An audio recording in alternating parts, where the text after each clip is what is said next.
యేసేనా రక్షణ, యేసేనా నిరీక్షణ, యేసేనా రక్షణ. ఈ రాత్రికాల సమయం ముందు ప్రభు సన్నిధిలోకి కూడి వచ్చిన మీ అందరికీ కూడా పునరుద్ధాన శుభాకాంక్షల్ని తెలియజేస్తున్నాం. చాలా సంతోషం ప్రేరా, ఈరోజు ఎంత ఘనముగా ప్రభు సన్నిధిలోకి మనం కలిసి వచ్చి ప్రభువుని ఆరాధిస్తూ ప్రభువుని స్తుతిస్తూ ఆయన శ్రేష్టమైన నామాన్ని ఘనపరచటానికి ప్రభు గడిచిన 2 రోజులుగా ఆయన దైవ సేవకుల్ని నిలబెట్టుకుని, అభిషిక్తులను నిలబెట్టుకుని బలమైనటువంటి వాక్యపు సందేశాలని, ఈ ప్రాంతాలకి కావాల్సినటువంటి వర్తమానాలని దేవుడు అందించారు. అందులో బట్టి ప్రభు నామానికి మహిమ ఘనత ప్రభావాలు చెల్లిస్తున్నాను. అలాగే వేదిక మీద ఉన్నటువంటి దైవ సేవకులందరికీ కూడా నా ప్రత్యేకమైనటువంటి వందనాలు. నన్ను ప్రేమతో ఆహ్వానించినటువంటి పాస్టర్ గారికి, పాస్టమ్ గారికి, అలాగే సంఘ బిడ్డలందరికీ కూడా మా ప్రత్యేకమైన వందనాలు తెలియజేస్తున్నాం. ఈ రాత్రికాల సమయం ముందు పేర గడిచిన 2 రోజులు కూడా దేవుడు చాలా స్పష్టముగా, చాలా సూటిగా మనతో మాట్లాడిన విధానాన్ని బట్టి ప్రభు నామానికి మహిమ ఘనత ప్రభావాలు చెందునుగాక. మొదటి రోజున దేవుడు ఎంత అద్భుతంగా మనకి కన్నీటి యొక్క విలువని యోనా అయ్యగారిని నిలబెట్టుకుని దేవుడు చాలా శ్రేష్టమైన వాక్య భాగాల్ని మనతో పంచుకోవటానికి ప్రభు సహాయం చేశారు. నిన్న రాత్రికాల సమయమందు అబ్రహాం అయ్యగారి ద్వారా చాలా శ్రేష్టమైనటువంటి వర్తమానం, ఆయన మన హృదయవాంఛలు తీర్చేటువంటి దేవుడు అనేటువంటి వార్త, మంచి శుభవర్తమానాన్ని దేవుడు ఈ ప్రాంతపు ప్రజలకి దేవుడు అందించడానికి ప్రభు సహాయం చేశారు. మరొకసారి పేరా భగత్ సింగ్ నగర్ ప్రాంతపు వ్యక్తులందరికీ కూడా, ప్రాంతపు వాసులందరికీ కూడా పేరు పేరున రక్షకుడు ప్రభు అయిన యేసుక్రీస్తు వారి శ్రేష్టమైన నామంలో ఈ 3వ రాత్రి కూడా మీ అందరికీ మా ప్రత్యేకమైన శుభాభివందనాలు మేము తెలియజేస్తున్నాం. మా చేతిలో ఉన్నటువంటి ఈ పుస్తకాన్ని వేద పుస్తకము అని పిలుస్తాం. మేమెందుకు ఈ పుస్తకాన్ని వేద పుస్తకము అని పిలుస్తామండి అంటే గనక, ఈ గ్రంథము దేవుడి లక్షణాల్ని తెలియచేసేటువంటి గ్రంథం. ఈ గ్రంథము దేవుడి యొక్క స్వభావాన్ని తెలియపరిచేటువంటి గ్రంథం. ఈ గ్రంథము దేవుడి మనస్సు మనకి తెలియచేసేటువంటి గ్రంథం. అందుకనే ఈ పుస్తకానికి ఒక పేరు వేద గ్రంథము అని పేరు. అంత మాత్రమే కాదు కానీ దీన్ని చరిత్ర గ్రంథము అని కూడా పిలుస్తాం. ఎందుకు చరిత్ర గ్రంథము అని పిలుస్తామండి అంటే, ఈ గ్రంథంలో రాయబడినటువంటి చరిత్ర సంగతులు, వాటిలో ఉన్న ప్రాంతాలు ఇప్పటికీ కూడా ఉన్నటువంటి ప్రాంతాలే. చాలామంది అంటారు ఈ గ్రంథంలో ఉన్నటువంటివన్నీ కూడా ఇప్పుడున్న మనుషులకి ఏమాత్రము పడేటువంటివి కాదండి అని మనుషులు చెప్తూ ఉంటారు. కానీ వాక్యములో దేవుడు ఈ గ్రంథాన్ని రాయించినప్పుడు ఎంత స్పష్టముగా చరిత్రని రాయించాడండి అంటే గనక, ఎవరు తప్పులు చేసినా ఆ తప్పుల్ని కప్పిపుచ్చకుండా దేవుడు వారు చేసినటువంటి తప్పులని, వారు అనీతిమంతులైతే ఆ అనీతిమంతులుగా నడుచుకున్న మార్గాల్ని చాలా సుస్పష్టముగా దేవుడు ఈ వేద గ్రంథములో రాయించాడు. చరిత్ర ఈరోజు దేనికి ఉపయోగం అండి అంటే గనక, చరిత్రలో రాయబడినటువంటి విషయాలు మాకు దేనికి ఉపయోగం అంటే, చరిత్ర 2 సంగతుల్ని నేర్పిస్తుంది. బాగా గుర్తుపెట్టుకోండి, చరిత్ర 2 విషయాలు మనతో మాట్లాడగలదు. 2 వాక్య భాగాల్ని మీ చేత చదివిస్తాను పేరా. మొదటి వాక్య భాగంగా పేరా 1 కొరింథీయులకు రాసిన పత్రిక 10వ అధ్యాయం 11వ వచనం. చరిత్ర దేనికి ఉపయోగం అంటారా? ఈ సంగతులు దృష్టాంతములుగా వారికి సంభవించి యుగాంతమందున్న మనకు బుద్ధి కలుగుటకై వ్రాయబడెను. బుద్ధి కలగజేసేదే చరిత్ర. చరిత్రలో ఒక సంఘటన మనము విన్నప్పుడు అది మనకి బుద్ధి కలుగ చేయాలి. ఈ రాత్రి మనం వినే మాటలు మొదటిగా బుద్ధి కలగ చేయటానికి మాట్లాడుతున్నాం. రెండవదిగా చరిత్రని విన్నప్పుడు అది కేవలం బుద్ధి కలుగ చేయటానికి మాత్రమేనా అయ్యగారు? లేదండి. చరిత్రని విన్నప్పుడు రోమీయులకు రాసిన పత్రిక 15వ అధ్యాయం 4వ వచనం, ఎలయనగా ఓర్పు వల్లను లేఖనముల వల్లని ఆదరణ వల్లను మనకు నిరీక్షణ కలుగుటకై పూర్వమందు వ్రాయబడి ఉన్నవి మనకు బోధ కలుగు నిమిత్తము వ్రాయబడి ఉన్నవి. రోమా 15:4. దేనికి రాయబడ్డాయి ఈ చరిత్ర మాటలండి అంటారా? దేనికి రాయబడ్డాయి అంటే బోధ కలగటానికి రాయబడ్డాయి. మొదటిగా దేనికి రాయబడ్డాయి అని మనం చదువుకున్నామో తెలుసా? బుద్ధి కలుగ చేయటానికి రాశాడంట. రెండవదిగా బోధ చేయటానికి రాయించాడంట దేవుడు ఈ మాటల్ని. మరి చరిత్రలో రాయించినటువంటి ఈ మాటలన్నీ కూడా మనము ఈ రాత్రి మన మనస్సులో పెట్టడానికి ముందుగా బుద్ధి కలుగ చేయటానికి, బోధ చేయటానికి దేవుడు ఈ రాత్రి ఈ ప్రాంతపు ప్రజలతో మాట్లాడుతున్నాడు అని మనస్సులు తెరుచుకుని వాక్యాన్ని వినాలి. వేద గ్రంథం మాట్లాడేటప్పుడు ఈ వేద గ్రంథంలో రాయబడిన మాటలు వినాలి అని నేను మనవి చేసుకుంటున్నాను. యేసుక్రీస్తు ప్రభువారు పలికినటువంటి అతి శ్రేష్టమైన మాటల్లో ఒక వచనాన్ని రాత్రి మీకు జ్ఞాపకం చేస్తాను. లూకాసు సువార్త 17వ అధ్యాయం, వేద గ్రంథమైన బైబిల్లో లూకాసు వార్త 17వ అధ్యాయం 32వ వచనం. 32వ వచనం. 4 పదాలు ఉంటాయి ఈ వాక్య భాగంలో. 4 పదాలతో కూడుకున్నటువంటి వచనం. ఏమంటాడు తెలుసా? లోతు భార్యను జ్ఞాపకము చేసుకునుడి. చాలు, లోతు భార్యను జ్ఞాపకము చేసుకునుడి. ఈ రాత్రి చరిత్రలో జరిగినటువంటి ఒక సంఘటనని వేద గ్రంథమైన, పరిశుద్ధ గ్రంథమైన బైబిలు మన దాకా తీసుకురావాలి, ఈ ప్రాంతపు వాసుల దాకా తీసుకురావాలి అని ఇష్టపడింది. ఏంటండి అంటే గనక లోతు భార్యను జ్ఞాపకము చేసుకునుడి. యేసుక్రీస్తు ప్రభువారు ఈ 4 పదాలని ఎందుకు పలుకుతున్నారు? యేసుక్రీస్తు ప్రభువారు లోతు భార్యను ఎందుకు జ్ఞాపకం చేసుకోమంటున్నాడు ఈ రాత్రికాల సమయమందు? అదేదో అబ్రహామును జ్ఞాపకం చేసుకోమని చెప్పుంటే ఆయన నీతిమంతుడు కాబట్టి మనం చాలా సంతోషించేవాళ్ళం ఈ రాత్రి. లేదండి, దానియేలును జ్ఞాపకం చేసుకుందాం అనుంటే ఇంకా సంతోషించేవాళ్ళం, మరింత నీతిమంతుడిగా జీవించాడు కాబట్టి. లేదండి, యోసేపును జ్ఞాపకము చేసుకుందాం అని యేసుక్రీస్తు ప్రభువారు చెప్పుంటే యవన వయసులో కూడా దేవుడికి నమ్మకంగా బ్రతికాడు కాబట్టి మనం సంతోషపడేవాళ్ళం. కానీ చెడుతనముగా నడిచినటువంటి, నీతి లేనటువంటి ఈవన్నీ నేను జ్ఞాపకం చేసుకోవటం ఏంటి అంటే, మర్చిపోవద్దు, బోధ కలగటానికి 2 మాటలు చాలా స్పష్టంగా ఈ రాత్రి జ్ఞాపకం చేసుకుంటున్నాం. మనకి ఈ రాత్రి ఈవిడిలోంచి ఒక బోధ.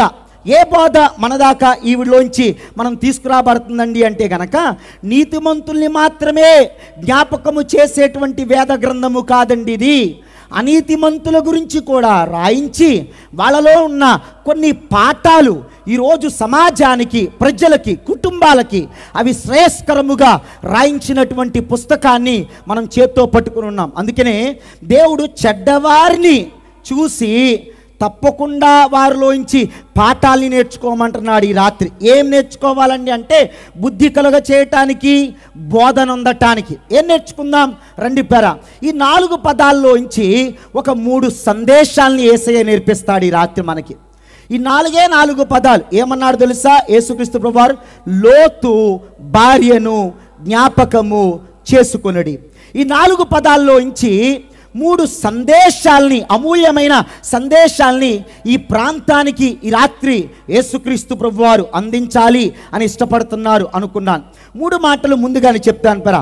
మొదటి పాఠం ఈ రాత్రి ప్రభువు మనతో మాట్లాడాలనుకున్న మొదటి పాఠం ఏంటంటే, ఆధ్యాత్మిక ఆధిక్యతలున్న ఆశీర్వదించబడలేని వ్యక్తిగా మనకు కనపడుతుంది. మొదటి మాట, ఆధ్యాత్మిక ఆధిక్యతలు అంటే ఆత్మీయంగా ఎన్నో ఆధిక్యతలు ఉన్నాయి ఈవిడి దగ్గర, కానీ పాపం ఏమి ఆశీర్వాదాన్ని పొందుకోలేదంట. రెండో మాట, ఈవిడిని గురించినటువంటి 2వ ప్రస్తావన మనం చూస్తే ఎవరండి అంటే, ఆధ్యాత్మిక అవరోధాల్ని దాటలేకపోయిన స్త్రీగా కనపడుతుంది. నేను అంటాను పేరా, ఈరోజు ప్రపంచంలో ఆధ్యాత్మికంగా ఎన్నో అవరోధాలు వస్తాయి, కానీ వాటిని దాటుకుంటూ భక్తి చేయగలగాలి, వాటిని దాటుకుంటూ నిజమైన భక్తిలో నిలబడగలగాలి. కానీ ఈవిడిలో మనకు అది కనపడలా. 3వ పాఠం మనం ఈవిడిలోంచి నేర్చుకునే 3వ పాఠం ఏంటంటే, ఆధ్యాత్మిక దండన అంటే ఆధ్యాత్మిక శిక్ష తప్పించుకోలేకపోయింది. ఆధ్యాత్మికంగా ఒక శిక్ష వచ్చి పడింది తన మీదకి, పాపం దాంట్లోంచి తప్పించుకోలేకపోయింది. 3 పాఠాలు చాలా స్పష్టముగా. రండి మొదటి పాఠం దగ్గర తీసుకెళ్తాను. ఎవరండి ఈవిడ అంటే గనక, దేవుడు తనకిచ్చిన ఆధ్యాత్మిక ఆధిక్యతలు, ఆధ్యాత్మిక ఆధిక్యతల్ని ఉపయోగించుకుని ఆశీర్వదించబడలేకపోయిన స్త్రీగా కనపడుతుంది. ఏం ఆధిక్యతలు ఇచ్చాడు ఈవిడికి దేవుడు? లోతు భార్యను జ్ఞాపకము చేసుకొనుడి అన్న మాట మనం చదువుతున్నామే, ఈవిడికి ఇవ్వబడిన ఆధిక్యతలు ఏంటండి? ఈవిడ గురించి మేము మా ప్రాంతపు వారము ఏమి తెలుసుకోవాలి అన్న ఆశతో ఉన్నావా? అయితే వేద గ్రంథమైన బైబిల్ మొత్తాన్ని కూడా మనం వడగడితే ఈవిడిలోంచి ఒక 2 ప్రాముఖ్యమైన పాఠాలు మనకు కనపడతాయి. ఆధ్యాత్మికమైనటువంటి అనేకమైనటువంటి ఆశీర్వాదాలు, ఆధ్యాత్మికమైనటువంటి ఆధిక్యతలు ఉన్నా అవి ఆశీర్వాదాలుగా ఎందుకు మార్చుకోలేకపోయిందండి అంటే, ఏమో మరి ఆవిడికి 2 ఆధిక్యతలు ఇవ్వబడ్డాయి అని మటుకు నాకు తెలుసు. ఏంటి ఆ 2 ఆధిక్యతలు అంటారా? మొదటి ఆధిక్యత, జాగ్రత్తగా చెప్తాను చూడండి. మొదటి ఆధిక్యత, ఆవిడికి బంధం ఉంది, బంధంలోకి వచ్చింది. ఏ బంధం? దేనికి సంబంధించిన బంధం? మీకు కొద్దిగా స్పష్టంగా మాట్లాడతాను రండి, తీసుకెళ్తాను. ఆవిడకున్న బంధుత్వము, బంధం ఏంటి? యాకోబు రాసిన పత్రిక 2వ అధ్యాయము 23వ వచనం. యాకోబు రాసిన పత్రిక 2వ అధ్యాయం 23వ వచనం జాగ్రత్తగా చదువుదాం. కాబట్టి అబ్రహాము దేవుణ్ణి నమ్మెను, అది అతనికి నీతిగా ఎంచబడెను అను లేఖనము నెరవేర్చబడెను, మరియు దేవుని స్నేహితుడని అతనికి పేరు. లోతు భార్య, అమ్మా నీకే బంధుత్వం ఉంది అని రాత్రి చరిత్రలో ఉన్న ఆవిడని ఒక ప్రశ్న అడిగితే నాకు మంచి బంధుత్వం ఉంది అని చెప్పగలదు. ఏ బంధుత్వం? నీకు ఎవరు బంధువులు అంటారా అంటే ఆవిడేమంటుందో తెలుసా? అబ్రహాము నా బంధువు అయ్యా అని ఈ రాత్రి గట్టిగా చెప్పగలదు. అబ్బో, చాలా పెద్ద చరిత్రేనిది. అబ్రహామే నీ బంధువా? అవును. ఆయన ఎవరనుకున్నావు? దేవునికి స్నేహితుడు అని పిలవబడినటువంటి వ్యక్తి.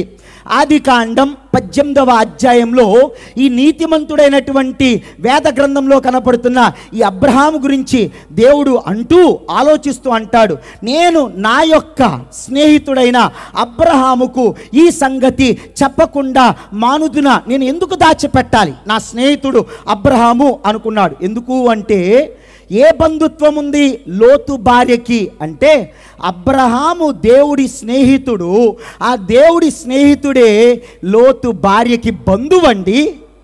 అబ్బా, ఎంత మంచి బంధుత్వం ఇది! చాలా బలమైన బంధుత్వమే ఇది.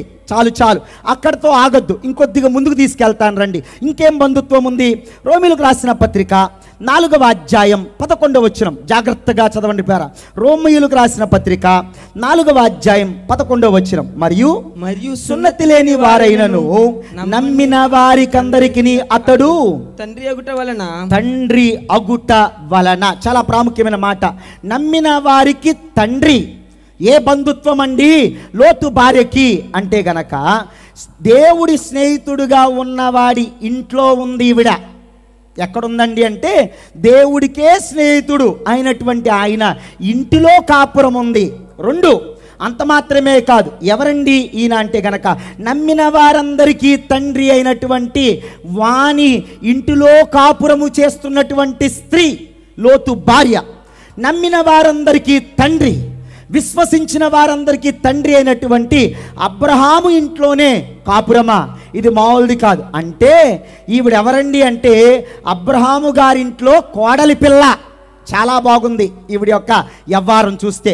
3వదిగా ఏం బంధుత్వం ఈవిడికి అంటే, రోమీయులకు రాసిన పత్రిక 4వ అధ్యాయం 12వ వచనం ఇంకొద్దిగా ముందుకు తీసుకెళ్తున్నా.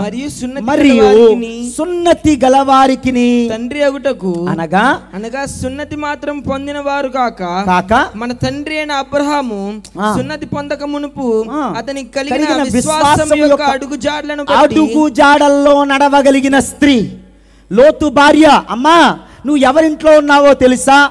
అబ్రహాము దేవుడి స్నేహితుడు అని పిలువబడేటువంటి వ్యక్తి ఇంట్లో ఉంటున్నావు. అమ్మా, నువ్వు ఏ ఆధిక్యత పొందుకున్నావో తెలుసా? నీకు ఇవ్వబడిన ఆధ్యాత్మిక ఆధిక్యత ఎంత గొప్పది అంటే గనక, నువ్వు దేవుడితో నడిచినటువంటి వ్యక్తి ఇంట్లో ఉంటున్నావు. ఇంకొక ఆధిక్యత ఇంకొద్దిగా ముందుకెళ్ళి అంటున్నాడు పేరా, దేవుడి అడుగు జాడల్లో నడిపించగలిగినటువంటి వ్యక్తి ఇంట్లోనే ఉంది ఈవిడ. దేవుడి అడుగు జాడల్లో అంటే దేవుడి గురించి పూర్తిగా తెలిసినటువంటి వ్యక్తికి సమీప బంధువండి. మరొక మాట, 4వ మాట చూపిస్తాను రండి ఈయన గురించి. ఆదికాండం 18వ అధ్యాయం 19వ వచనం. ఆదికాండం 18వ అధ్యాయం 19వ వచనం. ఎట్లనగా యెహోవా అబ్రహామును గూర్చి చెప్పినది అతనికి కలుగ చేయనట్లు తన తర్వాత తన పిల్లలను తన ఇంటి వారును నీతి న్యాయములు జరిగించుచు యెహోవా మార్గమును గైకొనుటకు అతడు వారికి ఆజ్ఞాపించినట్లు. యెహోవా మార్గము తెలిసిన వాడి ఇంట్లో ఉంటుంది లోతు భార్య. ఎవరండి ఈవిడ? ఏ బంధుత్వం కలిగినటువంటి ఆవిడండి అంటే గనక దేవుడి స్నేహితుడి ఇంట్లో. ఏ బంధుత్వం అండి అంటే గనక విశ్వాసులకి తండ్రి అయినటువంటి ఆయన ఇంట్లో. ఏ బంధుత్వం అండి అంటే గనక దేవుడి అడుగు జాడల్లో నడిపించగలిగినటువంటి వ్యక్తి ఇంట్లో. ఏ బంధుత్వం కలిగినటువంటి స్త్రీ అండి అంటే 4వ మాట ఈవిడ గురించి మనం చదువుకోగలిగాం పేరా. ఏ బంధుత్వం అండి అంటే దేవుని మార్గాలు చెప్పగలిగినటువంటి వ్యక్తి ఇంట్లో. లోతు భార్య ఇన్ని ఆధిక్యతలు కలిగినటువంటి స్త్రీగా కనపడుతుంది. నేను అంటాను పేరా, ఇన్ని ఆధిక్యతలు నీ జీవితం దాకా వచ్చాయి. నీతో కలిసి అమ్మా నీకు ఇన్ని ఆధిక్యతలు ఉంటే వీటిని నీ దాకా తెచ్చుకుని నువ్వు ఆశీర్వదించబడ్డావా అనేది ఈ రాత్రి ప్రశ్న. నీకు ఎన్నో ఆధిక్యతలు ఉన్నాయి. ఏం ఆధిక్యతలు ఉన్నాయండి అంటే గనక ప్రార్థించే తల్లి పొట్టలో పుట్టావు. ఈ రాత్రి ప్రార్థించేటువంటి తల్లి కడుపులోంచి వచ్చావు. కానీ బ్రతికే జీవితమేమో లోకపు జీవితం. ప్రార్థించే తండ్రి కడుపులోంచి వచ్చావు. కానీ నీ జీవితమేమో ఇంకా లోకానికి అంటుకట్టుబడి లోకంతో కలిసిపోయి నడిచేటువంటి జీవితం కాదా?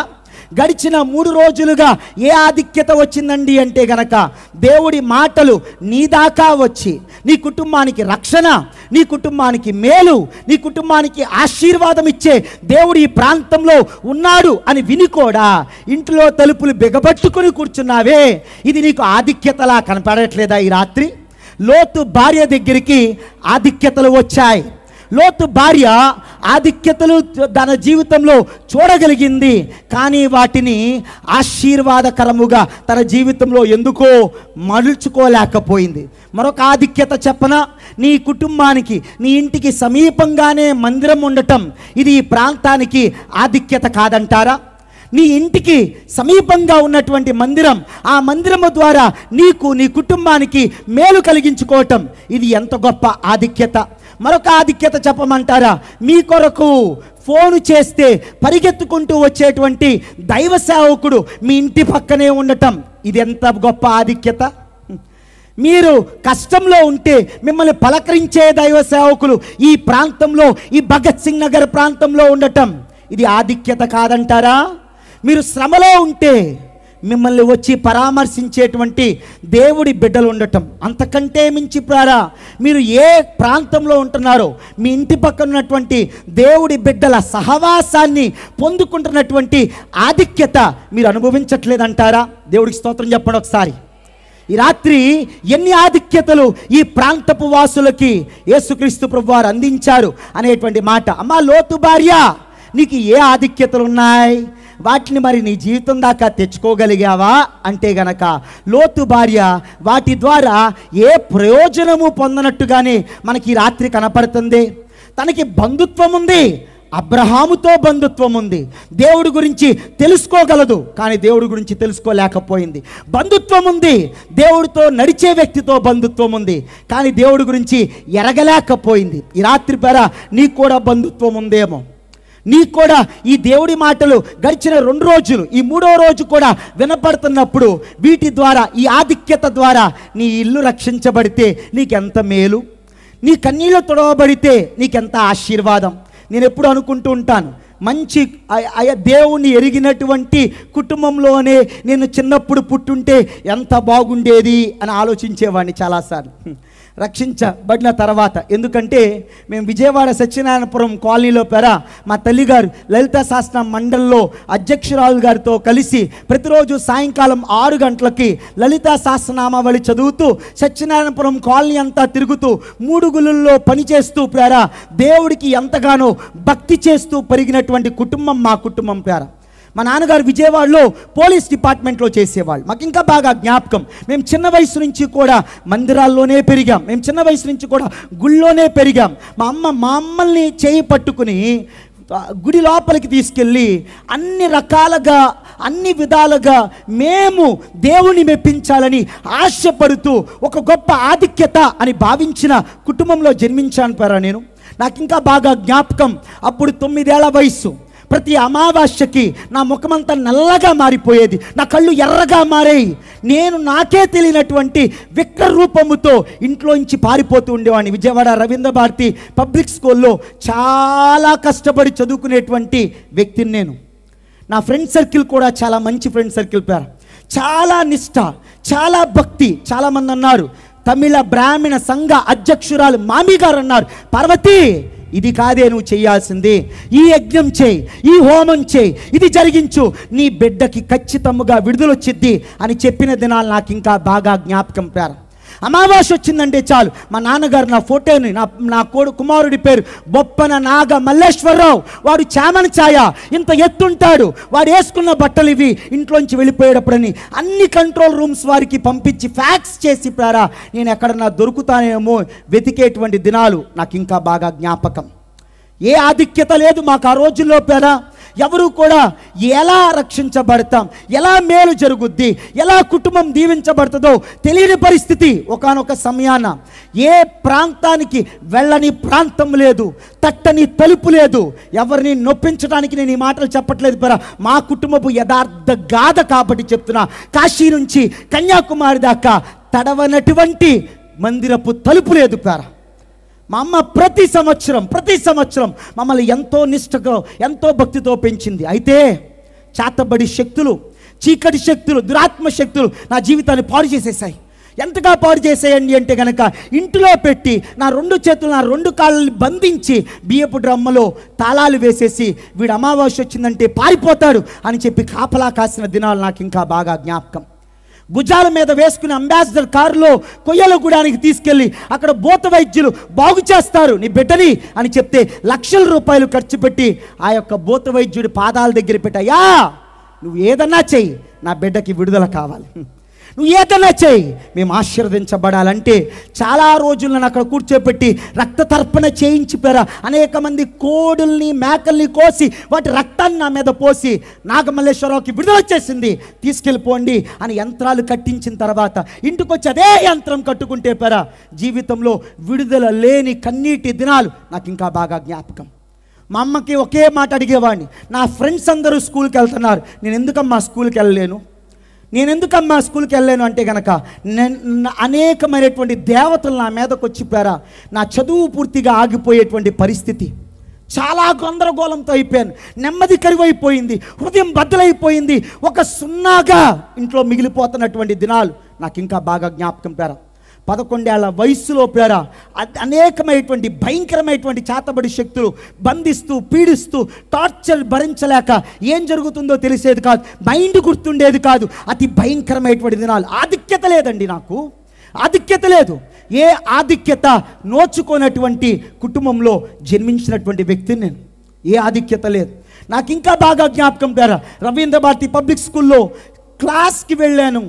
కొత్త రేంజర్ బైస్కిల్ మా నాన్నగారు కొనిచ్చారు. వైట్ డ్రెస్ వేసుకున్నాను పేరా, బట్టలు చించేసుకుని రేంజర్ బైస్కిల్ ఒక పక్కన ఇసిరేసి విజయవాడ రోడ్ల మీద పిచ్చోడ్లాగా బట్టలు చించుకుని నడిచిన దినం నాకు ఇంకా బాగా జ్ఞాపకం. దురాత్మ శక్తులు చెప్పారే కృష్ణానదిలో దూకి చచ్చిపో.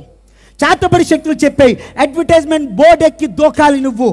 అడ్వర్టైజ్మెంట్ బోర్డు ఎక్కి అనేక సార్లు సాతాను శక్తులు చెప్పేటువంటివి, చేతుల్ని పొడుచుకో, చేతుల్ని కొట్టుకో, ఒళ్ళుని కొట్టుకో, చేతబడి చీకటి శక్తులు అనేవి నీ జీవితం వ్యర్థం. ఇంకా ఏలూరు లోకల్ దగ్గర నిలబడిపోయారా, ఎప్పుడు దూకుదామా అనుకుంటూ ఉండేవాడిని. ఎవరొకళ్ళు వచ్చి ఆ సమయంలో కాపాడుతూ ఉండేవాళ్ళు. ఎందుకండి అంటే గనక స్వార్థ విన్నటువంటి, రక్షకుడి గురించినటువంటి వార్త, ఏ ఆధిక్యత లేనటువంటి జీవితం నేను ఎరుగుతున్న పేర. ఒక్క పూట ఆహారం కోసం విజయవాడ రోడ్ల మీద పేరా బట్టలు లేని పరిస్థితుల్లో విజయవాడ రోడ్ల మీద నడుచుకుంటూ బస్ స్టాండ్లో అడుక్కున్న పరిస్థితి నాది. మళ్ళీ చెప్తాను అన్నమాట.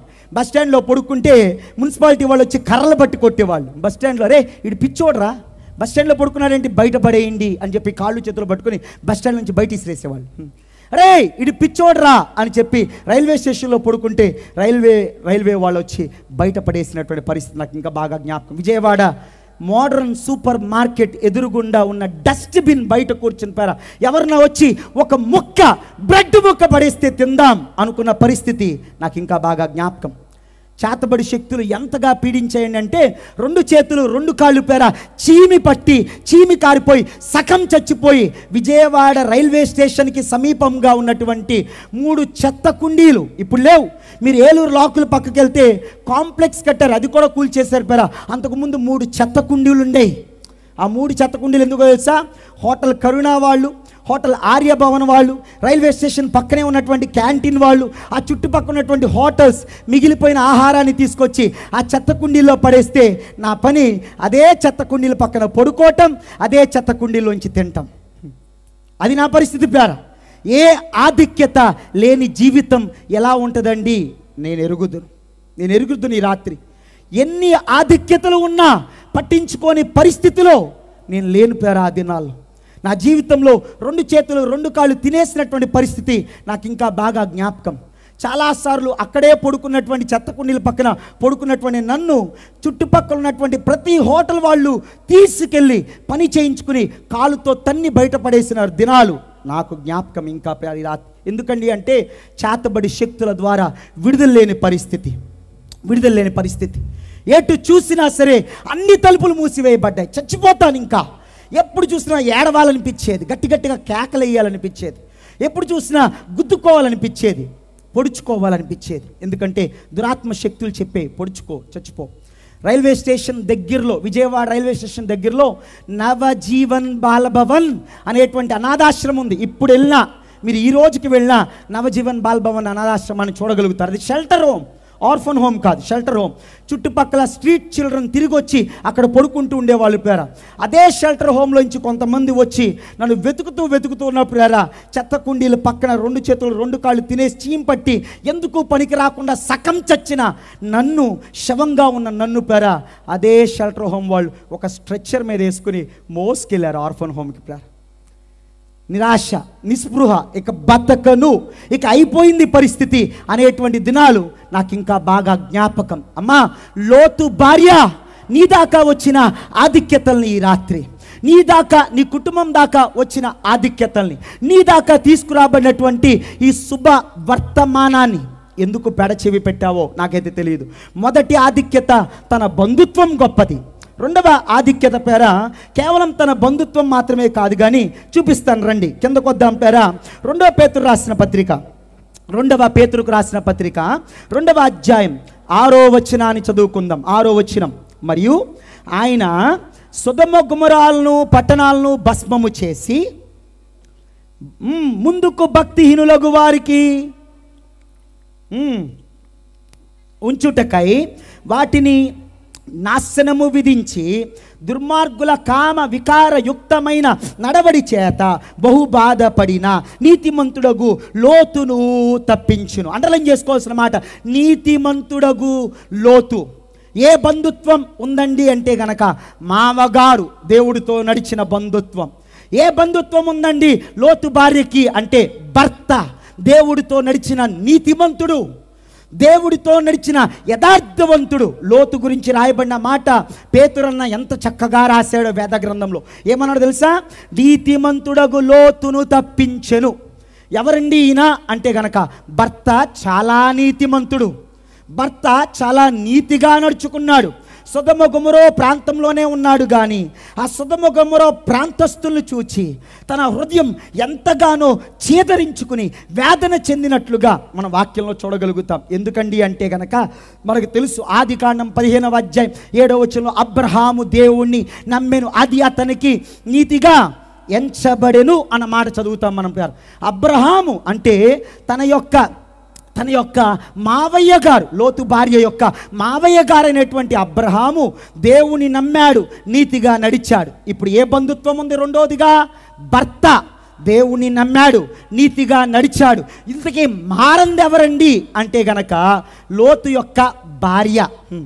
మనకి ఎలా కనపడుతుందండి అంటే గనక రండి చూపిస్తా. మీ కిందకు వచ్చేసరికి పేరా మరొక వాక్య భాగాన్ని మీ చేత చదివించాలని నేను ఆశపడుతున్నాను పేరా. ఏం కనపడుతుందండి మనకి తనలోంచి అంటే 8వ వచనం, 2వ పేతురు 2వ అధ్యాయం 8వ వచనం. ఆ నీతిమంతుడు వారి మధ్యను కాపురము ఉండి తాను చూచిన వాటిని బట్టియు వినిన వాటిని బట్టియు వారి అక్రమమైన క్రియల విషయములో దినదినము నీతిగల తన మనస్సును నొప్పించుకునుచూ వచ్చెను. వాక్యం అంటున్న మాట, మనస్సు నొప్పించుకుంటున్నాడంట లోతు.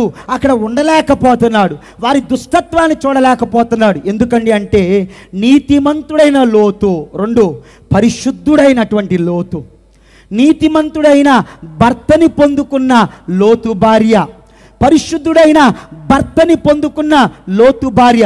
సొదొమ గొమొర పట్టణాన్ని చూసి బాధపడేటువంటి భర్త కలిగి ఉంటాం. ఎంత ఆధిక్యతో గమనించావా? ఈ రాత్రి ప్రార్థించేటువంటి భార్య ఉండటం మేలు, బాగా గుర్తుపెట్టుకో. ప్రార్థించేటువంటి తండ్రి ఉండటం నీ ఇంటిలో మేలు, జ్ఞాపకం చేసుకో. ప్రార్థించేటువంటి అమ్మ మీ ఇంట్లో ఉందా, అది మేలు, బాగా జ్ఞాపకం చేసుకో.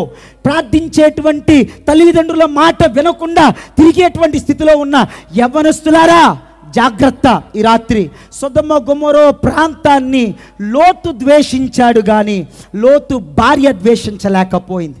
లోతు భార్యకి లోకమంటే ఇష్టం, లోతు భార్యకి సొదొమ గొమొరలో ఉన్న సోకులంటే ఇష్టం, లోతు భార్యకి పేర ద్వేషము కలగట్ల ఆసక్తి కలుగుతుందేమో. జాగ్రత్త. ఈ రాత్రి ఏ దుష్టత్వంలో, ఏ అంధకారంలో నీ కుటుంబం ఉందో, నువ్వు ఉన్నావో, ఒకసారి ఈ రాత్రి నీ కనులు తెరవబడాలనేటువంటి మాట నేను ప్రేమపూర్వకంగా తెలియజేస్తున్నాను. నీ కనులు తెరవబడాలి. దేనికి తెరవబడాలండి అంటే గనక, పరిశుద్ధుడైనటువంటి వ్యక్తి నా ఇంట్లో ఉన్నాడు, అటువంటి వ్యక్తిని నేను కలిగి ఉండటం ఇది నా ఆధిక్యత అనేటువంటి మాట. అంత మాత్రమే కాదు, మొదటిగా ఏం కలిగి ఉందండి అంటే గనక బంధుత్వం కలిగి ఉంది. ఎవరితో? అబ్రహాముతో బంధుత్వం. రెండోదిగా ఎవరితో? నీతిమంతుడైన భర్తతో బంధుత్వం. కానీ ఈ ఆధిక్యత ఉపయోగించుకుందా? ఏమాత్రం ఉపయోగించుకోవాలా. అంత మాత్రమే కాదు, బంధుత్వం ఒక విషయం అయితే, రెండోదిగా బయలుపరపు రెండవ మాట. తనకి దేవుడు ప్రత్యక్షతని కూడా ఇచ్చాడు. నేను అంటాను, ఈ రాత్రి భగత్ సింగ్ నగర్ ప్రజలందరికీ దేవుడి యొక్క ప్రత్యక్షత మీ దాకా వచ్చిందనిపించింది నాకు. ఏ ప్రత్యక్షత? ఏ దేవుడి గురించి మాట్లాడుతున్నారు మీరు? ఈ మైకు శబ్దం ద్వారా ఎవరి ప్రత్యక్షతని నేను ఆలోచిస్తున్నాను అంటారా? రండి, ఏ ప్రత్యక్షత వచ్చిందో చెప్తాను. భర్త ఒకవేళ తన పక్కనే కూర్చుని తనతో ఒక మాట చెప్పుండొచ్చు ఇంట్లో ఉన్నప్పుడు, అమ్మాయి నీకు మా అంకుల్ అబ్రహాం గురించి తెలుసు కదా, ఆయన ఎవరో తెలుసా? అపోస్తుల కార్యాలు 7వ అధ్యాయం 2వ వచనం చదివితే ఆయన గురించి ఒక మాట రాయబడి ఉంటుంది. ఏమనో తెలుసా? అందుకు స్టెఫను చెప్పినది ఏమనగా, సహోదరులారా, తండ్రులారా వినుడి, మన పితరుడైన అబ్రహాము హారానులో కాపురం ఉండక మునుపు మెసొపొతామియాలో ఉన్నప్పుడు మహిమ గల దేవుడు. ఏ దేవుడండి? మహిమ గల దేవుడు. ఏ బయలుపరపు, ఏ ప్రత్యక్షత లోతు భార్య దాకా వచ్చింది అంటే మహిమ కలిగిన దేవుడి ప్రత్యక్షత. ఈ రాత్రి భగత్ సింగ్ నగర్ ప్రాంతపు వాసులకి ఏ దేవుడి ప్రత్యక్షత వస్తుందో తెలుసా? నీ దాకా మహిమ కలిగిన దేవుడి ప్రత్యక్షత. అంటే ఏంటండి? ఏం మహిమండి ఇది అంటారా? చూపిస్తాను రండి. రోమీయులకు రాసిన పత్రిక 3వ అధ్యాయం 23వ వచనంలో, ఏ భేదము లేదు, అందరూ పాపము చేసి దేవుడు అనుగ్రహించు మహిమ. మహిమ మహిమ లేని మానవ జాతికి, మహిమను కోల్పోయిన మానవుడికి, మహిమకు దూరమైపోయిన మనిషికి మహిమ గల దేవుడిగా దేవుడు బయలుపరుచుకున్నాడు ఈ రాత్రి. ఓ భగత్ సింగ్ నగర్ ప్రజలారా, మహిమ వదిలిపెడుతున్నటువంటి మీకు, మీ కుటుంబాలకి ఈ రాత్రి మహిమ కలిగిన దేవుడి ప్రత్యక్షత మీ దాకా తేబడుతుంది. ఈయన ఎలాంటి దేవుడండి అంటే, మహిమ గల దేవుడిలో ఏముందండి అంటారా? చూడండి, అబ్రహాము అంతకుముందు ఎలా జీవించేవాడో తెలుసా? యెహోషువ గ్రంథం 24వ అధ్యాయం 2వ వచనం. జాగ్రత్త. యెహోషువ గ్రంథం 24వ అధ్యాయం 2వ వచనం.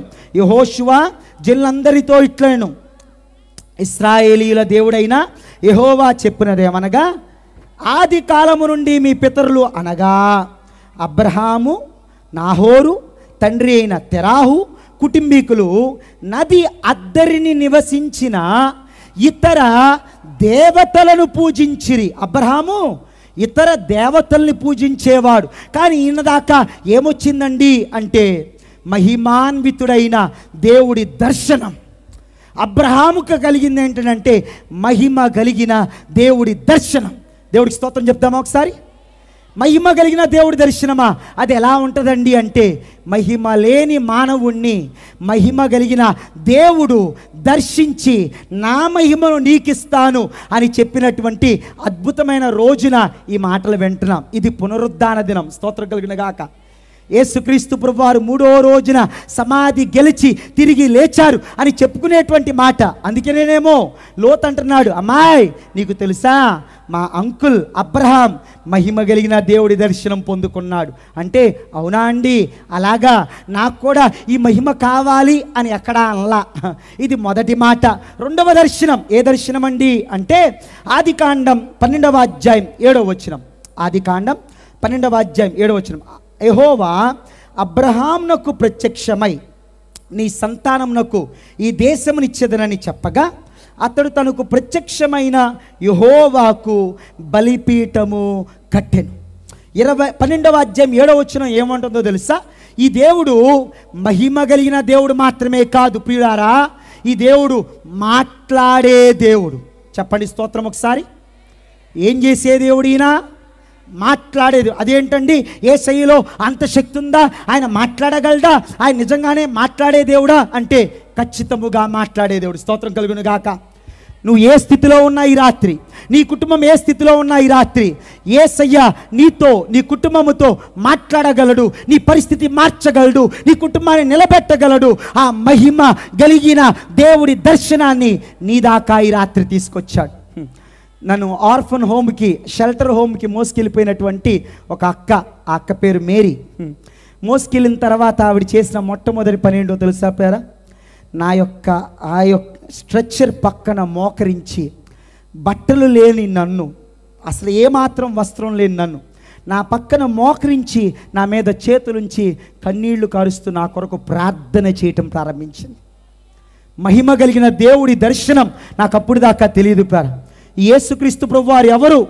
ఆయన ఇచ్చేటువంటి ఆధ్యాత్మికమైనటువంటి ఈ అనుభవం, ఈ ఆశీర్వాదం నా దాకా తెచ్చుకోవాలి అన్న ఆలోచన లేని స్థితిలో ఉన్నటువంటి వ్యక్తిని నేను. అయితే ఆ తల్లి నా కొరకు నా మీద చేతులుంచి ప్రార్థించడం ప్రారంభించింది. నాకు మైండ్ పనిచేయట్లా, చేతబడి శక్తులు, ఏం మాట్లాడలేనటువంటి పరిస్థితి పేరా. అయితే అదే షెల్టర్ హోమ్లో నాకు బట్టలేసి వేయటం ప్రారంభించింది. నా పక్కన కూర్చుని వాక్యము చదవటం ప్రారంభించింది. స్తోత్రం గండుగాక. అదేంటండి అంటే, దేవుడు మాట్లాడే దేవుడు, మాట్లాడే దేవుడు. నేను ఒక్కడనే కూర్చున్నాను షెల్టర్ హోమ్లో పేరా. ఏమవుతుందో నాకేం అర్థం కావట్లా. ఒకరోజు సాయంకాల సమయం అందు ఒంటరిగా ఉన్న నాతో దేవుడి వాక్ వచ్చి, తీసుకో లెటర్, రాయ్ మీ అడ్రస్ అని చెప్పి అడ్రస్తో సహా మా ఇంటి అడ్రస్ని సమస్తాన్ని, అప్పుడు దాకా తల్లి తండ్రి అక్క అందరినీ మర్చిపోయినటువంటి నేను, చేతబడి శక్తుల ప్రభావము చేత అతి భయంకరంగా పీడించబడుతున్నటువంటి నా జీవితంలో ఆ రాత్రి మాట్లాడే దేవుడి దర్శనం నాకు కలగటం నేను చూడగలిగాను. స్తోత్రం కలుగును గాక. ఈ మాటని ఎందుకు చెప్తున్నానండి అంటే కనుక, యేసయ్య మాట్లాడగలడు. నీ పరిస్థితితో మాట్లాడగలడు, నీ కుటుంబంతో మాట్లాడగలడు, నీ కన్యలతో మాట్లాడగలడు, నీ కష్టంతో మాట్లాడగలడు. లోతు భార్య, నువ్వు అర్థం చేసుకోలేకపోతున్నావేమో ఈ రాత్రి. అమ్మా, నీ దాకా వచ్చినటువంటి మహిమ గల దేవుడి దర్శనాన్ని, నీ దాకా వచ్చినటువంటి మాట్లాడే దేవుడి దర్శనం ఈ రాత్రి నీ కుటుంబానికి అర్థం అవ్వాలని ఈ మాటలు చెప్తున్నా. నాకు అర్థం కాలేదు పేరా ఎవరు మాట్లాడుతున్నారు. ఎందుకంటే మా అమ్మ మమ్మల్ని చిన్నప్పటి నుంచి 330 కోట్ల మంది దేవుళ్ళని దేవతల్ని ఆరాధించడంలో మమ్మల్ని పెంచింది. ఉదయం లేచి పారాయణం చేయటం మాకు నేర్పించింది మా అమ్మ. లలిత సహస్రనామావళి చదవటం నేర్పించింది మా అమ్మ. శ్రీమాత శ్రీ మహారాజ్ఞి అని చెప్పి ఎంతో నిష్ఠతో ముందుకు వెళ్ళటం నేర్పించింది మా అమ్మ. ప్రతిరోజు ఉదయం లెగిస్తే భక్తి తప్పితే వేరొక ఆలోచన తెలియదండి మా కుటుంబాలకి, మా జీవితాలకి. అంత సమర్పణ నిష్ట కలిగినటువంటి కుటుంబంలో ఉన్న నేను పేరా, దేవుడు మాట్లాడతాడు అనేటువంటి మాట నా జీవితాన్ని మార్చింది. స్తోత్రం కలుగునుగాక. అప్పుడు దాకా నాకు తెలీదు దేవుడు మాట్లాడే దేవుడు అని, యేసయ్య మాట్లాడగలడు అని. యేసయ్యకి కన్నీళ్లు కారిస్తే, అమ్మా నేనున్నా అని నీతో మాట్లాడగలడు అనేటువంటి మాట ఆ రోజు మాత్రమే నాకు ఆ ప్రత్యక్షత కలిగించగలిగాడు. దేవుడికి స్తోత్రం కలుగుగాక. నేను ఇల్లు విడిచిపెట్టి వెళ్ళటానికి ముందుగా పేరా మా తల్లిని ఎంత ఆశ్చర్యకరంగా ప్రభు దర్శించాడంటే, ఎవరు చెప్పినా విశ్వసించినటువంటి మా అమ్మ, ఎవరు చెప్పినా మారటానికి అసాధ్యం అనుకునేటువంటి మా కుటుంబం పేర యేసుక్రీస్తు ప్రభు వారి యొక్క దర్శనం మా తల్లిగారికి కలిగి, ఎందుకు ఏడుస్తున్నావు, నీ కుమారుని నేను విడిపించగలను అని మాట్లాడిన యేసుక్రీస్తు ప్రభు వారి దర్శనం గురించి ఈ రాత్రి నేను మాట్లాడుతున్నాను. స్తోత్రం కలుగుగాక. ఎవరు మాట్లాడుతున్నారో తెలియనటువంటి తల్లి, ఏ దేవుడు మాట్లాడుతున్నాడు తనతో, ఏ వ్యక్తి మాట్లాడుతున్నాడు తనతో అంటే ప్రకాశవంతమైన వెలుగులోంచి యేసుక్రీస్తు ప్రభు వారి దర్శనాన్ని కళ్ళారా చూడగలిగింది. దేవుడికి స్తోత్రం కలుగుగాక. అప్పటి నుంచి పేరా ఒకటే మాట, ఎంతమంది చెంపదెబ్బలు కొట్టినా, ఎంతమంది బంధువులు వచ్చి లాక్కెళ్ళినా, ఎంతమంది అయిన వాళ్ళు మొహం మీద ఉమ్మోసి శివపార్వతి నీకు పిచ్చి పట్టింది అందుకనే వదిలిపెట్టేశావు మన సాంప్రదాయాల్ని అని చెప్పినా సరే, నాతో మాట్లాడిన దేవుడు సజీవమైన దేవుడు. స్తోత్రం కలుగుగాక. ఆయన మాట్లాడగలిగినటువంటి దేవుడు. ఈ రాత్రి పేర నా తల్లితో మాట్లాడగలిగినటువంటి దేవుడు, నాతో సూటిగా మాట్లాడిన దేవుడిని ఈ రాత్రి నీ కుటుంబం దాకా తీసుకురావాలని ఆశపడుతున్నాను. అమ్మా లోతు భార్య, నీ ఇంటిలోకి ఈ మాట్లాడే దేవుడి యొక్క దర్శనాన్ని ఆహ్వానించగలిగావా? మూడవ దర్శనం ఏం కలిగింది లోతు భార్యకి అంటే, లోతు చెప్పుంటాడేమో ఆదికాండం 12వ అధ్యాయం 8వ వచనం, అక్కడి నుండి అతడు బయలుదేరి బేతేలుకు తూర్పునకు కొండకు చేరి, పడమటనున్న బేతేలుకు తూర్పునున్న హాయికిని మధ్య గుడారము వేసి అక్కడ యెహోవాకు బలిపీఠము కట్టి, జాగ్రత్తగా గమనించండి, ఏం కట్టాడంటే అబ్రహాం బలిపీఠం అంటే ఏంటో తెలుసా? ఆయన ప్రార్థన ఆలకించే దేవుడు. స్తోత్రం కలుగునుగాక. ఏ దర్శనం కలిగింది? ప్రార్థన ఆలకించే దేవుడి దర్శనం. ఏ దర్శనం అండి? మహిమాన్వితుడైన దేవుడి దర్శనం. 2 ఏ దర్శనం అండి? మాట్లాడే దేవుడి దర్శనం. 3 ఏ దేవుడి దర్శనం అండి? ప్రార్థన ఆలకించే దేవుడి దర్శనం. ఇది అర్థం కాల మా కుటుంబంలో ఎవరికి అర్థం కాల. మా అక్క మా అమ్మగారు ప్రార్థన చేస్తే గిన్నెలు ఇసిరేసేది. హే ఏసయ్య అంటావు, మనమేంటి, మన కులమేంటి, మనమేంటి, మన సాంప్రదాయం ఏంటి అని గిన్నెలు ఇసిరేసేది. చాలా భయంకరమైనటువంటి పరిస్థితి పేర. కానీ ఒక్కతే మోకరించి కన్నీళ్లు కార్చి, అయ్యా నా బిడ్డని విడిపించవా, నా బిడ్డని విడిపించవా అని కన్నీళ్లు కారుస్తూ ప్రార్థన ఆలకించే దేవుడికి ప్రార్థన చేయటం మా తల్లి గమనించగలిగింది. స్తోత్రం కలుగునుగాక. ప్రార్థన ఆలకించే దేవుడు అన్న మాట నాకెప్పుడు అర్థమైందో తెలుసా పేరా? అదే చేతబడి శక్తుల చేత రోడ్డు పక్కన గుడ్డలు లేకుండా పడిపోయి ఉన్నటువంటి పరిస్థితుల్లో ఎన్నిసార్లు దేవుడు నాకు ఆహారం పెట్టాడో నోటితో చెప్పలేని రాత్రి. ఎన్నిసార్లు నా దగ్గర చెత్త కుండీల పక్కన ఉన్నటువంటి అరిటాకులో అన్నాన్ని తిన్నటువంటి పరిస్థితుల్లో ఎన్నిసార్లు ఆ రాత్రి అన్నం దొరకకపోతే చచ్చిపోయే పరిస్థితులు ఎన్నో అనుభవించాను పేర. నీళ్లు తాగి 15-20 రోజులు కడుపు మండిపోయి ఎటు వెళ్ళాలో ఏం చేయాలో తెలియనటువంటి పరిస్థితుల్లో పేర రాత్రి లేపి నా దేవుడు ప్రార్థన ఆలకించే దేవుడు కాబట్టి నాకు ఆహారం పెట్టిన దినాలు కోకొల్లలు. స్తోత్రం కలుగునుగాక. ఈ రాత్రి ఏ దేవుడి దర్శనం లోతు భార్య దాకా వచ్చింది అంటే గనక మహిమాన్వితుడు అని చెప్తున్నాడు లోతు. అమ్మా లోతు, అమ్మా నీ మా అంకుల్ ఉన్నాడు చూసావా, ఆయనకి ఏ దేవుడు కనపడ్డాడో తెలుసా? ఆయన మహిమనిస్తానన్నాడు. ఆయన ఏమిస్తానన్నాడు తెలుసా? ఆయన మాట్లాడతానని చెప్పాడు. ఆయన ఎవరో తెలుసా? ప్రార్థన ఆలకించే దేవుడు. కానీ ఇంత సమాచారం లోతు భార్య దాకా వచ్చినా అవి ఆశీర్వాదకరంగా మార్చుకోలేకపోయింది. ఈ రాత్రి నా ప్రార్థన ఒక్కటే, లోతు భార్యలాగా మన భగత్ సింగ్ నగర్ ప్రాంతపు వాసులు ఉండటానికి వీల్లేదు. ఈ రాత్రి నీ దాకా వచ్చినటువంటి సమాచారం, నీ కుటుంబం దాకా వచ్చిన సమాచారం విడుదల లేకుండా అనేకమైన బాధలు పడుతున్నటువంటి నీ ఇంటికి ఈ రాత్రి జవాబు ఉంది. స్తోత్రం చెప్తావు ఒకసారి. ఇక ఏ ప్రాంతంలో అయితే కూర్చుని ఈ శబ్దము ద్వారా ఈ మాటలు వింటున్నావో ఈ రాత్రి ఆ దేవుడు నిన్ను దర్శించగలడు, నీ కుటుంబాన్ని దర్శించగలడు, నీ కుటుంబాన్ని మార్చగలడు, నీ ఇంటిలో ఆయన సమాధానాన్ని తేగలడు. స్తోత్రగండిగాక. లోతు భార్య నీ దాకా వచ్చినటువంటి బంధుత్వాన్ని, నీ దాకా వచ్చినటువంటి ఆ దేవుడి యొక్క ప్రత్యక్షత బయలుపరుపుని అర్థం చేసుకోలేకపోయావా? మొదటి మాట. రెండో మాట దగ్గర తీసుకెళ్తాను, త్వరగానే ముందుకు తీసుకెళ్లాలని ఆశపడుతున్నాను పేర. రెండో మాట ఏమండి, ఏం కలిగింది ఈవిడికి అంటే గనక ఆదికాండం 19వ అధ్యాయం 19వ అధ్యాయం 26వ వచనాన్ని చదువుదాం దయచేసి. గట్టిగా స్తోత్రం చెప్పండి ఒకసారి. దేవుడికి స్తోత్రం కలుగును గాక. ఆదికాండం 19:26వ వచనం. అయితే లోతు భార్య అయితే లోతు భార్య అతన్ని వెనక నుండి తిరిగి చూచి ఉప్పు స్తంభమాయెను. రెండవ మాట. మొదటి మాట మనం ఏం చదువుకున్నాం అంటే గనక ఆత్మీయమైన అనేకమైనటువంటి ఆధిక్యతలు ఉన్నాయి, కానీ ఆ ఆధిక్యతల్ని ఆశీర్వాదముగా మార్చుకోలేకపోయింది. రెండు, ఆత్మీయమైన అవరోధాలు ఉన్నాయి, దాటలేకపోయింది. అవరోధాల ఏం అవరోధాలు ఉన్నాయండి ఈవిడికి అంటే గనక మనం ఇప్పుడే చదివాం ఆ మాట లోతు భార్య గురించి. అయితే లోతు భార్య అతని వెనుక నుండి తిరిగి చూచి ఉప్పు స్తంభమాయను. ఏమి అవరోధాలు? లోతు భార్య జీవితంలోకి, ఆత్మీయ జీవితంలోకి వచ్చిన అవరోధాలేంటి పాస్టర్ గారండి అంటారా?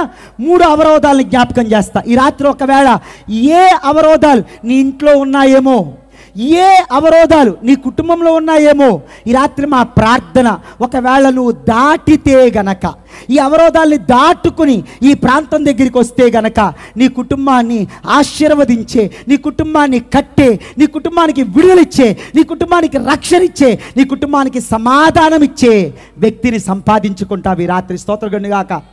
ఏ అవరోధం అండి అంటే మొదటి అవరోధం ఈవిడ జీవితంలో కనపడుతుంది. ఏంటండి అంటే గనక అవిశ్వాసము అన్న అవరోధం. చదువుతున్నాను చూడండి. ఎక్కడ అవిశ్వాసం? 19వ అధ్యాయం 17వ వచనం చదువుతున్నాను. 17వ వచనం. ఆ దూతలు వారిని వెలుపలకి తీసుకుని వచ్చిన తర్వాత ఆయన నీ ప్రాణమును దక్కించుకున్నట్లు ఏం చేయాలి? పారిపో, దుష్టత్వము దగ్గర నుంచి పారిపో. ఆ శాపాన్ని తీసుకొస్తున్నటువంటి ఆల్కహాల్, ఆ తాగుబోతుతనం, ఆ జోదం, ఆ పేకాట, ఆ భయంకరమైనటువంటి వాటిలోంచి పారిపో. అమ్మా లోతు భార్య పారిపో. మొదటిగా నువ్వు దాటాల్సిన అవరోధం ఏంటో తెలుసా? పారిపోవాలి. కానీ తను తెచ్చుకుందేంటో తెలుసా? అవిశ్వాసం. ఏ అవరోధాన్ని తెచ్చిపెట్టుకుంది ఆత్మీయంగా అంటే అవిశ్వాసం అన్న అవరోధం. అర్థం కాట్లా పాపం తనకేమి. ఎందుకండి అవిశ్వాసం అంటే గనక లోతు భార్యకి దేవుడు చెప్పిన మాట తన జీవితంలో నమ్మకాన్ని పుట్టించాలి. అందుకనే వినుట వలన విశ్వాసము కలుగును అంటాడు రోమా 10:17లో. కానీ ఈవిడ వింది కానీ ఏం కలగలా? విశ్వాసం కలగల. ఈ రాత్రి వింటున్నావు, ఈ మైకు శబ్దం ద్వారా వింటున్నావు, నీ ఇంటిలోకి ఈ మాటలు వినపడుతున్నాయి, నీ కుటుంబం దాకా ఈ మాటలు వస్తున్నాయి. నువ్వు పాడైపోతున్నటువంటి పరిస్థితులు, పాడైపోతున్న భర్త, పాడైపోతున్నటువంటి భార్య, పాడైపోతున్నటువంటి బిడ్డల్ని చూచి కన్నీళ్లు కార్చి ఏడ్చి అవరోధాల్ని దాటగలనా అనుకున్నావేమో, నన్ను దాటించే వాళ్ళు ఉన్నారా అనుకున్నావేమో, నా బాధలు చూసే వ్యక్తి ఉన్నాడా? మాకు ఇవే భయంకరమైన ఆటంకాలండి, అప్పుల బాధ అండి, సూసైడ్ చేసుకోవాలనుకుంటున్నాం, ఈ రాత్రి విషయం తాగుతాం అనుకుంటున్నాం, మేము ఇలానే చచ్చిపోవాలా అని ఎదురు చూస్తున్నటువంటి నీతో ఈ రాత్రి నీ అవరోధాన్ని దాటి ఈ ప్రాంతం దాకా రాగలిగితే, ఈ రాత్రి నీ అవిశ్వాసాన్ని దాటి ఈ ప్రాంతం దాకా రాగలిగితే నా జీవితాన్ని మార్చిన యేసయ్య నీకు పరిచయం చేయాలని ఆశపడుతున్నాను. స్తోత్రం చెప్దామా గట్టిగా? మా జీవితాలు మార్చిన యేసుక్రీస్తు ప్రభువారిని నీతో పాటు నీ కుటుంబానికి తీసుకువెళ్ళాలని ఆశపడుతున్నావా? లోతు భార్య, నువ్వు దాటాల్సిన మొదటి అవరోధం ఏంటో తెలుసా? అవిశ్వాసం. ఎవరు యేసయ్య? తక్కువ కులాల వాళ్ళ దేవుడండి. ఎవరు యేసయ్య? తెల్లోళ్ళ దేవుడండి. ఎవరు యేసయ్య? ఆయన మాంసం తినేవాళ్ళ దేవుడండి, మాకు కాదండి అనేటువంటి అవిశ్వాసపు మాటలు కట్టిపెట్టు. ఎవడ్రా చెప్పింది యేసుక్రీస్తు ప్రభువారు తక్కువ కులాల దేవుడని? ఎవడ్రా నీతో చెప్పింది యేసుక్రీస్తు ప్రభువారు మాంసం తినేవాళ్ళ దేవుడండి అని? ఆయన నీ కోసం పుట్టి, నీ కోసం సిలువ మరణం మీద బలియాగమై, నీ కోసం తిరిగి లేచిన రోజు వాక్యం అడుగుతున్నటువంటి మాట నీతో, దాటగలవా అవిశ్వాసాన్ని? బాగు చేయగలడని నమ్మగలవా? నీ జీవితంలో కట్టగలడు యేసయ్య, బాగు చేయగలడు యేసయ్య, నిలబెట్టగలడు యేసయ్య, నా కుటుంబాన్ని మార్చగలడు యేసయ్య. దాటు, మొదటి అవరోధం అవిశ్వాసం అన్న అవరోధం. రెండో అవరోధం చూపిస్తా, లోతు భార్య దాటలేకపోయింది పాపం. చూపిస్తా. రెండో అవరోధం ఏంటంట అంటే, దయచేసి మొదటి సమూయేలు గ్రంథం 15వ అధ్యాయం 22వ వచనంలో ఒక క్లాసికల్ వచనం, ఇది చాలా అద్భుతమైన వచనం. అమ్మా, లోతు భార్య మొదటిగా అవిశ్వాసం అన్న అవరోధం దాటాలి, రెండోదిగా అవిధేయత అనందరూ గట్టిగా. ఏ అవరోధాన్ని దాటితే ఈ రాత్రి దీవెన నీ ఇంటికో తెలుసా? అవిధేయత అన్న అవరోధం. అవిధేయత అన్న అవరోధం దాటు ఈ రాత్రి. ఎందుకో తెలుసా? విధేయత చూపించగలిగేటువంటి వ్యక్తులు తక్కువ. ఈ రాత్రి నేను ఒకటే మాట చెప్తాను పేరా, అతి భయంకరమైన చేతబడి శక్తిలో ఉన్నటువంటి నా బ్రతుకు ఎలా మారిందండి అంటే గనక, ఒక పక్కన నా తల్లి కన్నీటి ప్రార్థన, ఒక పక్క అనేక మంది సేవకులు, దైవజనులు, సంఘాలు, విశ్వాసులు, ఆత్మీయులు చేస్తున్నటువంటి కన్నీటి ప్రార్థన పేరా నన్ను కొంచెంగా చేతబడి శక్తిలోంచి పరిపూర్ణమైనటువంటి విడుదలని దయచేయగలిగింది. స్తోత్రం గాక. నేను మా ఇంటికి తిరిగి వచ్చిన రాత్రి నాకు ఇంకా బాగా జ్ఞాపకం. సాక్ష్యం చెప్పమన్నారు ఆత్మీయ తండ్రి అయినటువంటి మా బావగారు. నిలబెట్టి సాక్ష్యం చెప్పు ఏం జరిగిందో అంటే, నోరు తెరిచి సాక్ష్యం చెప్పలేకపోతున్నాను. ఎందుకో తెలుసా? ఎటు వెళ్తున్నానో తెలియని జీవితం నాది. దారి తోలగి తీరము చేరని ఘోర సుడిగాలి లో నాయకుడానా ఆర్తధ్వని విని, నాయకుడానా ఆర్తధ్వని విని నావను నడిపించి నావే తీరము చూపించినావే. యేసయ్యా యేసయ్యా యేసయ్యా యేసయ్యా యేసయ్యా యేసయ్యా నా యేసయ్యా. ఎవరండి ఈ దేవుడు? ఎటువంటి దేవుడు ఈయన? ఎందుకు నన్ను రక్షించాడు?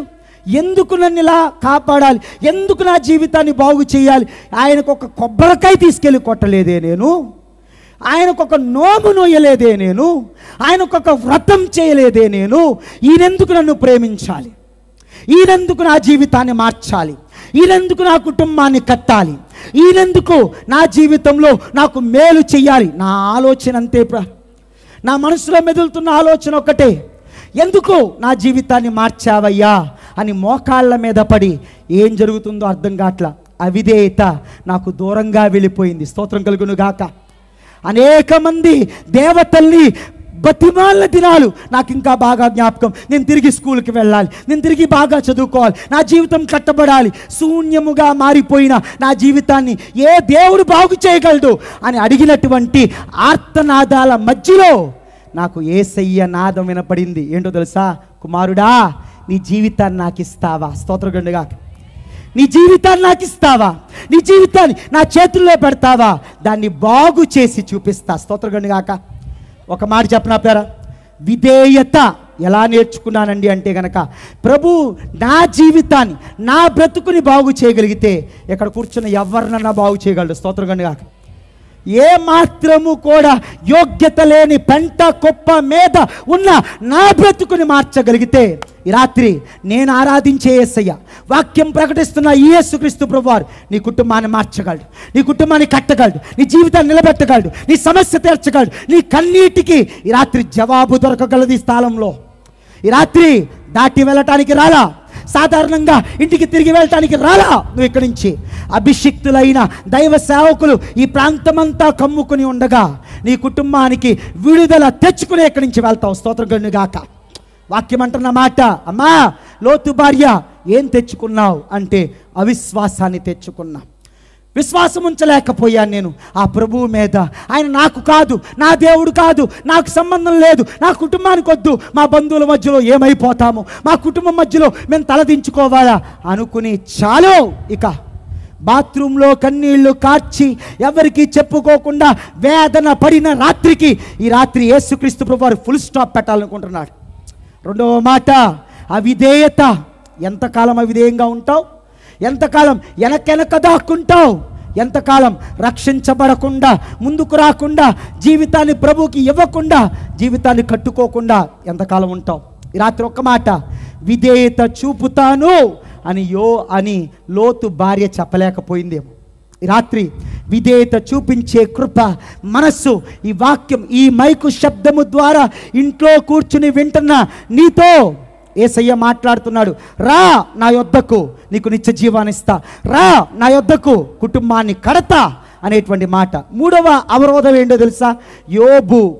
లోతు భార్య జీవితంలో రండి చూపిస్తున్నాను. మూడవ అవరోధం, తను ఎదుర్కొంటున్నటువంటి మూడవ అవరోధం మనం ఇందాక చదువుకున్న మాట ఏమన్నాడు తెలుసా? ఆదికాండం 19వ అధ్యాయం 17వ వచనం, ఆ దూతలు వారిని వెలుపలికి తీసుకొని వచ్చిన తరువాత ఆయన నీ ప్రాణమును దక్కించుకొనున్నట్లు పారిపో, వెనుకకు చూడకుము, ఈ మైదానములో ఎక్కడ నిలువక నీవు నశించిపోకుండా. మూడవ మాట ఆత్మవంచన. ఏ అవరోధం అండి దాటలేకపోయింది లోతు భార్య అంటే? ఆత్మవంచన. నేను ఇలా ఊహించుకుంటున్నాను.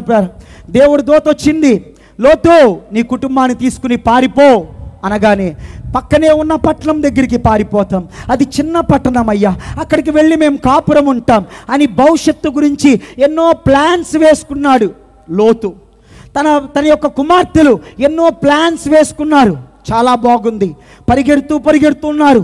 లోతు వెనకాలే వస్తుంది తన భార్య అని రాయబడి ఉంది వాక్యంలో. లోతు వెనకాల వస్తున్న భార్యని అడుగుతున్నాడు, అమ్మాయి పరిగెడుతున్నావా అంటే, పరిగెడుతున్నానయ్యా పద అంటుందేమో. రెండోసారి పరిగెత్తుకుంటూ ముందుకెళ్తున్నాడు లోతు, అమ్మాయి పరిగెడుతున్నావా అంటే, నీకెందుకో నేను నీ వెనకాలే ఉన్నా, పరిగెడుతున్నా, నువ్వు పద అని ఉంటుంది. మూడోసారి అమ్మాయి పరిగెడుతున్నావా, ఏమాత్రం జవాబు రావట్లా. అమ్మాయి పరిగెడుతున్నావా, జవాబు రావట్లా. ఎందుకండి అంటే ఉప్పు స్తంభముగా మారిపోయిన లోతు భార్య. కాళ్ళు తడబడిపోతున్నాయి, చేతులు వణుకుతున్నాయి లోతుకి. దేవుడు చెప్పాడు, అగ్ని గంధకాల్ని రాచేస్తాను, వెనక్కి తిరిగి చూడొద్దు అనేటువంటి మాట. లోతు పరిగెడుతున్నాడు, కానీ భార్య దగ్గర నుంచి స్వరం వినపడట్లా. కళ్ళల్లోంచి కన్నీళ్లు కారిపోయి ఉండొచ్చు. అయ్యో నా భార్య, వెనక్కి తిరిగి చూడాలా? దేవుడి దూత చెప్పింది ఎక్కడికి తిరిగి చూడొద్దని, వెనక్కి తిరిగి చూడొద్దు. దేవుడి దూత మాట వినాలా? నేను విధేయత చూపించాలా? వెనక్కి తిరిగి చూడాలా? విధేయత చూపించాలా? వెనక్కి తిరిగి చూడాలా? తర్జన భర్జన అయిపోతూ, వేదన చెందుతూ, కన్నీళ్లు కారుస్తూ, ఇటుపక్కల కుమార్తెలు, అమ్మా వస్తున్నావా, మాట వినపడట్లా. ఒక పక్కన అల్లుళ్ళు, అత్తగారు వస్తున్నారా, మాట వినపడట్లా. కాళ్ళు తడబడిపోతున్నాయి. ఈ రాత్రి ఇంతకాలము పరిగెత్తుకుంటూ వస్తున్నాను అని తల్లిదండ్రులు మోసం చేశావు, పరిగెత్తుకుంటూ వస్తున్నానని పాస్టర్ గారిని మోసం చేశావు, పరిగెత్తుకుంటూ వస్తున్నానని మీ నాన్నని మోసం చేశావు, పరిగెత్తుకుంటూ వస్తున్నానని కుటుంబీకులందరినీ మోసం చేశావు. ఈ రాత్రి నా బాధ, ఆత్మవంచనలో ఒకవేళ మిగిలిపోతావేమో. ఆత్మవంచన, ఎవరిని మోసం చేస్తున్నావు? ఈ రాత్రి ప్రభువు నమ్ముకోవటానికి ఎప్పుడో ప్రభు దగ్గరికి రావాల్సిన కుటుంబం కాదా నీది? రాత్రి ఎప్పుడో యేసుక్రీస్తు ప్రభు వారి మీద ఎంత విశ్వాసం ఉండేది, పాస్టర్ గారిని పిలిపించుకుని ఎన్నిసార్లు ప్రార్థన చేయించుకున్నావు నువ్వు? ఈ రాత్రి ఆత్మ వంచనతో ఆగిపోవాల్సి వస్తుందేమో, జాగ్రత్త. మూడవ అవరోధం, ఎవ్వరూ దాటలేరు, ఎవ్వరూ దాటించలేరు, నువ్వు ఒక్కదానివే. ఈ రాత్రి మనుషుల్ని మోసం చేయమాకు, నిన్ను నువ్వు మోసం చేసుకోమాకు. నాకు అక్కర్లా, అందరినీ నమ్మిస్తా, ప్రభువుని నమ్మినట్లుగా అనుకోమాకు. నిన్ను నీవు మోసపరుచుకుని అగ్ని గంధకాల దగ్గర మిగిలిపోతావేమో. రాత్రి అగ్ని గంధకాల దగ్గర మిగిలిపోతావేమో, జాగ్రత్త. రెండవ భయంకరమైనటువంటి మాట ఏంటి తెలుసా? ఆత్మీయమైన అవరోధాలు దాటాలి కదా, దాటలేకపోయింది లోతు భార్య. రాత్రి ఆత్మీయమైన అవరోధాలు ఏంటి? రాత్రి బొట్టు తీసేయాలనుకుంటున్నావా? ఆత్మీయమైన అవరోధం ఏంటి? రాత్రి ఊరేమనుకుంటుంది అనుకుంటున్నావా? ఆత్మీయమైన అవరోధం ఏంటి? రాత్రి బంధువులకి పిల్లలకి పెళ్ళెలా చేస్తాననుకుంటున్నావా? ఆత్మీయమైన అవరోధం ఏంటి? అయిన వాళ్ళ మధ్యలో ఎలా జీవించగలను అన్న బాధతో ఉన్నావా? ఈ రాత్రి నీ ఆత్మీయమైన అవరోధం ఏదైనా, వాక్యం అడుగుతున్నటువంటి మాట, ధైర్యముతో నీ అవిధేయతని, ధైర్యముతో నీ అవిశ్వాసాన్ని, ధైర్యముతో నీ ఆత్మ వంచన్ని దాటగలిగే శక్తి ఈ స్థలములో పరిశుద్ధాత్మదేవుడు నీకు ఇవ్వాలని సంసిద్ధంగా ఉన్నాడు. స్తోత్రం చెప్దాం ఒకసారి. పరిశుద్ధాత్మదేవుడు అంటున్నాడు, రా నేను చూసుకుంటా, రా నీ కుటుంబాన్ని నా చేతుల్లో పెట్టు, రా నీ బిడ్డలకి మంచి భవిష్యత్తు ఇవ్వగలిగిన రక్షకుణ్ణి నేను, నీ కొరకు మరణించి తిరిగి లేచిన రోజు ఈరోజు నీ కొరకు ప్రాణం పెట్టగలిగినటువంటి దేవుని నేను, నీకు ఇది చేయలేనా? స్తోత్రం కలుగును గాక. ఏం చేసిందండి లోతు భార్య అంటే గనక, ఆత్మీయమైనటువంటి అనేకమైనటువంటి అనుభవాలు తన జీవితం దాకా వచ్చాయి, కానీ వాటిని ఆశీర్వాదకరముగా మార్చుకోలేకపోయింది పాపం. ఆత్మీయమైన అవరోధాలు దాటలేక సతికిల పడిపోయింది. మూడవ మాట అతి త్వరగానే నేను ముగిచ్చేస్తాను పేర. ఆత్మదండన మనకి కనపడేటువంటి వాక్య భాగం పేర రండి. ఆత్మదండన ఎక్కడ కనపడుతుందండి అంటే గనక, మళ్ళీ మీ కొరకు అదే మాటను చదువుతున్నాను పేర. ఆది కాండము 19వ అధ్యాయము 18-19 వచనాలు చదువుదామా? 18. ప్రభువా అలాగు కాదు, ఇదిగో నీ కటాక్షం నీ దాసుని మీద వచ్చునని నా ప్రాణము రక్షించుట వలన లోతు భార్యకి తెలుసు ప్రాణం రక్షించబడుద్ది. లోతు భార్యకి తెలుసు, నేను గనక ఆయన మాట వింటే నా కుటుంబం తిరుగులేని ఆశీర్వాదాలు అనుభవించగలదు, నూతనమైన ప్రాంతం. లోతు భార్యకి తెలుసు, నేను ఆయన మాటకి లోబడితే ఈ అగ్ని గంధకాల్లోంచి తప్పించుకుంటా. లోతు భార్యకి తెలుసు, సువార్త విని సువార్త నమ్మి నా జీవితాన్ని ప్రభు చేతిలో పెడితే నాకు మోక్షం ఉంది అని. లోతు భార్యకి తెలుసు, నా ప్రాణాన్ని రక్షించి నా జీవితాన్ని రక్షించి నాకు విడుదల దయచేయగలిగినటువంటి దేవుడున్నాడు. కానీ లోతు భార్యని ఆపింది ఏంటో తెలుసా? సొదొమలో ఉన్న పాపం. ఈ రాత్రి భగత్ సింగ్ నగర్ ప్రజలారా, నిన్ను ఆపుతుందేంటి? ఏది నిన్ను బంధించింది? జాగ్రత్త. ఆత్మీయమైన దండన, ఆత్మీయమైన శిక్ష లోతు భార్య తెచ్చుకుంది పాపాన్ని ప్రేమించి. ఆత్మీయమైన శిక్ష లోతు భార్య తెచ్చుకుంది లోకాన్ని ప్రేమించి. ఆత్మీయమైన శిక్ష మోక్ష మార్గంలో స్థానం సంపాదించలేకపోయింది. లోకమంటే ప్రేమ ఎక్కువ కాబట్టి. సొదొమ యొక్క సోకులకి, సొదొమలో ఉన్నటువంటి శరీర ఆశలకి, సొదొమలో ఉన్నటువంటి సరసాలకి అలవాటు పడిన స్త్రీ ఏమో వెనక్కి తిరిగి సొదొమను ఒక్కసారి చూడాలనుకుంది, వెనక్కి తిరిగి మరొకసారి చూడాలనుకుంది. నా ప్రార్థన ఈ రాత్రి నీ కుటుంబానికి, నువ్వు ఇక్కడి నుంచి వెనక్కి తిరిగి వెళ్ళమాకు దయచేసి. ఎందుకంటే నీ శిక్ష, నీ దండ, నీకు జరగాల్సినటువంటి ప్రతి శిక్ష కలువరి శిలువ మీద శుభ శుక్రవారం నాడు 3 రోజుల క్రిందటే ఆయన భరించాడు. ఈ రాత్రి నీ కుటుంబానికంటూ ఒక రక్షణ భాగ్యము కలుగ చేయగలడు అంటే గనక, నీకు వచ్చేటువంటి ఆత్మీయ శిక్షని నువ్వు దాటగలిగేటువంటి బిడ్డగా వెళ్ళాలని నా ప్రాముఖ్యమైన కోరిక, నా ప్రాముఖ్యమైన ఆశ. ఆత్మీయమైన దండన నువ్వు దాటగలవా? నీ ఆత్మీయమైన శిక్షని తప్పించుకోగలవా? నీ ఆత్మీయమైనటువంటి అవరోధాల్ని నువ్వు దాటగలవా? ఈ రాత్రి ఏది ఆపుతున్నా సరే. నాకు తెలిసిన యవనస్తుడు ఇలాగ ఒక గ్రామంలో నేను వాక్యాన్ని ప్రకటిస్తూ ఉండగా రమేష్ అనేటువంటి ఒక యవనస్తుడు ముందుకొచ్చి అన్నటువంటి మాట, అన్నా నేను డ్రగ్స్ తీసుకుంటా ప్రతిరోజు రాత్రి, నేను డ్రగ్స్ అమ్ముతానన్నా, నేను డ్రగ్స్ తీసుకుంటానన్నా, నేను తాగుతానన్నా, నేను అనేక మందితో తిరుగుతానన్నా. నాలాంటి వ్యక్తి కూడా మోక్షరాజ్యంలో స్థానము సంపాదించగలడా? 18 ఏళ్ల యవనస్తుడు అడిగిన మాట, అన్నా నాలాంటి వ్యక్తి ఈ శిక్షని తప్పించుకోగల, ఆత్మీయమైన శిక్ష నేను తప్పించుకోవాలన్నా అన్న మాట అడగగానే నేను ఒకటే మాట చెప్పాను, ఎందరూ ఆయన్ని అంగీకరించారో వారికి అధికారం ఇచ్చాడు యేసుక్రీస్తు ప్రభువారు. ఈ రాత్రికాల సమయమందు నీ కుటుంబానికి ఒక అధికారం. ఏ అధికారమో తెలుసా? మోక్ష రాజ్యంలో స్థానం సంపాదించేటువంటి అధికారం, ఆయన రాజ్యంలో యుగ యుగాలు ఉండేటువంటి అధికారం, ఆయన చిందించిన రక్తము ద్వారా నీకు సంపూర్ణమైనటువంటి విడుదల ఇచ్చేటువంటి అద్భుతమైనటువంటి గడియలోకి మనం వచ్చి ఉన్నాం. ఈ రాత్రి పేర 3 మాటలు లోతు భార్య గురించి ఈ ప్రాంతంలో ఉన్న నీతో మాట్లాడాడు దేవుడు. మూడే మూడు మాటల గురించి నీ దాకా తీసుకొచ్చి ముచ్చటించాడు. మూడు మాటలతో నీతో సూటిగా మాట్లాడగలిగాడు. ఏ మాటలండి అంటే గనక, ఆత్మ సంబంధమైనటువంటి అనేకమైన యోగ్యతలున్నా వాటిని ఆశీర్వాదకరముగా మార్చుకోలేని లోతు భార్య కనపడుతుంది. ఆత్మ సంబంధమైన అవరోధాలున్నా దాటలేక కుంటుపడిపోయినటువంటి లోతు భార్య కనపడుతుంది.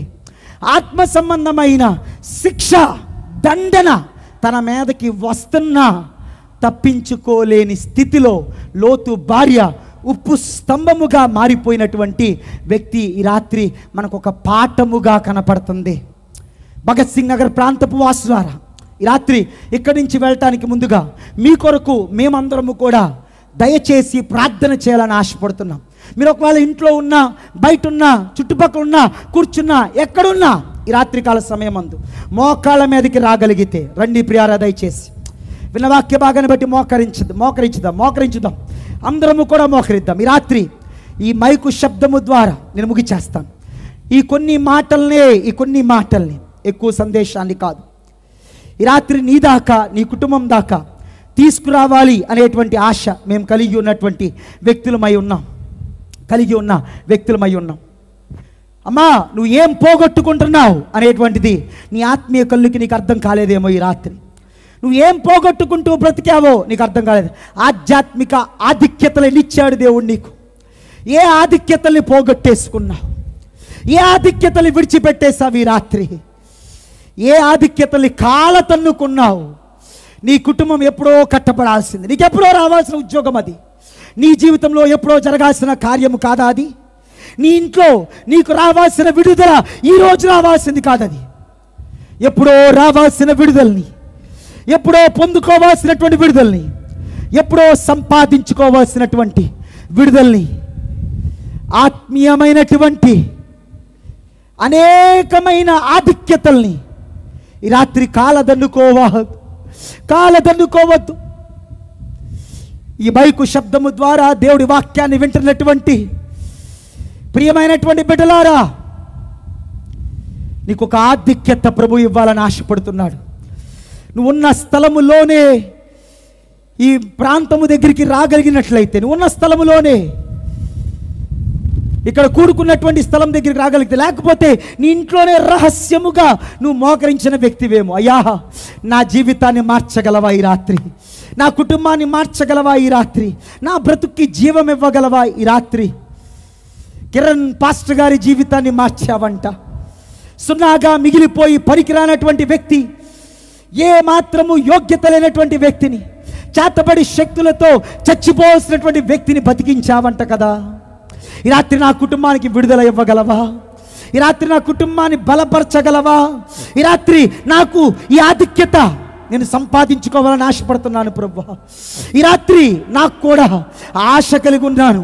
నా భర్తకి విడుదల ఇప్పించుకోవడానికి ఆశ కలిగి ఉన్నాను. నా భార్యకి విడుదల ఇప్పించుకోవడానికి ఆశ కలిగి ఉన్నానయ్యా.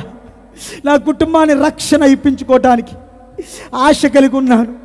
చెడు వ్యసనాల్ని విడిచిపెట్టి, పాపాన్ని విడిచిపెట్టి, వ్యభిచారాన్ని విడిచిపెట్టి, భయంకరమైనటువంటి పాపపు శక్తుల్లోంచి విడిపించబడి ఈ రాత్రి నా జీవితాన్ని సమర్పించటానికి ఆశ కలిగి ఉన్నాను అని చెప్పగలవా? ప్రియ యవనస్తుడా, పాపములోంచి విడిపించబడి ఈ రాత్రి నీ జీవితాన్ని ప్రభువుకి ఇవ్వటానికి సంసిద్ధంగా ఉన్నావా?